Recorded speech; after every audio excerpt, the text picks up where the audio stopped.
สบายดีวันนี้เขาจะไปเลาะถ่ายรูปอยู่แถวทางไปเมืองโพนไซเนาะอาจจะใช้เวลาประมาณ20-30 นาทีจะขี่รถไปหันแล้วรูปเป็นอะไรหันเดี๋ยวมาเบิ่งกันเนาะอาจจะเป็นทั้งรูปทั้งวิดีโอแหละคิดว่าเนาะ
หูบางส่วน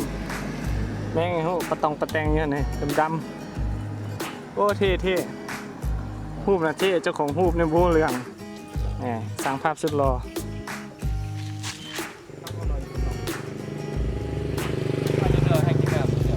อันนี้สร้างภาพอีกคนหนึ่งผมเดินทางกำลังเท่